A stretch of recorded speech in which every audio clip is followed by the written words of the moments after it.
Bonjour, comment allez-vous? Allez, troisième jour où on se retrouve. Bon, après, dans le reste des vidéos durant l'année, je ne vais pas répéter tous les jours.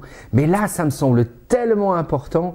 On est quand même sur le mot d'ordre de l'année. Je vous le rappelle, il y a un moment pour tout et un temps pour chaque chose sous le ciel. D'ailleurs, c'est mis sur notre bannière de site internet et vraiment, je tiens à le rappeler. Alors, pourquoi ce thème à nouveau? Comme j'aime le dire, c'est parce que 2017, c'est une année où le temps, il nous est donné. On a le même temps pour tout le monde.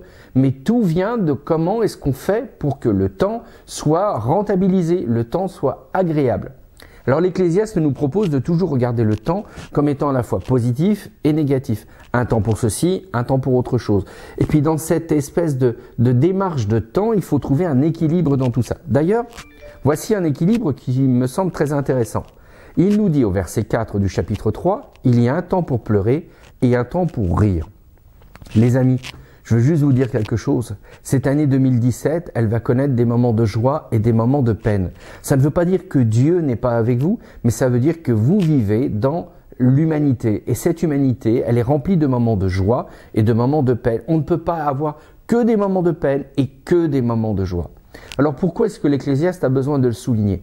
Parce que souvent, quand on est dans des moments de joie, on est euphorique. « Oh, Dieu est bon, Dieu est avec moi ». Et quand on est dans des moments de peine, tiens, d'un coup, on se dit « Dieu nous a abandonnés ». Ce n'est pas vrai, ce n'est pas ce que dit l'Ecclésiaste. L'Ecclésiaste nous dit que Dieu est avec chacun d'entre nous, que l'on soit dans des moments de rire ou des moments de peine. Et j'aime beaucoup le texte dans le Nouveau Testament, quand Jésus dit « Je suis avec vous tous les jours jusqu'à la fin des temps ». Et j'aime cette idée « tous les jours jusqu'à la fin des temps » parce que ça nous renvoie à nouveau à l'idée que le temps, c'est une masse énorme, mais dans lequel Dieu a choisi en Jésus-Christ d'habiter.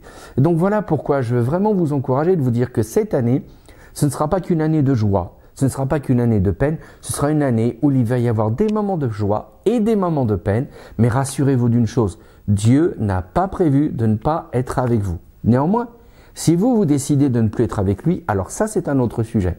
Mais si vous m'écoutez, c'est que vous avez prévu de marcher main dans la main avec lui. Mais n'oubliez pas, ce n'est pas parce que les moments de peine sont là que Dieu n'est pas avec vous. Ce n'est pas parce que les moments de joie sont là que Dieu est plus avec vous. C'est que dans l'humanité que Dieu a choisi, que nous vivions, il y a des temps pour chaque chose, des moments de joie et des moments de peine.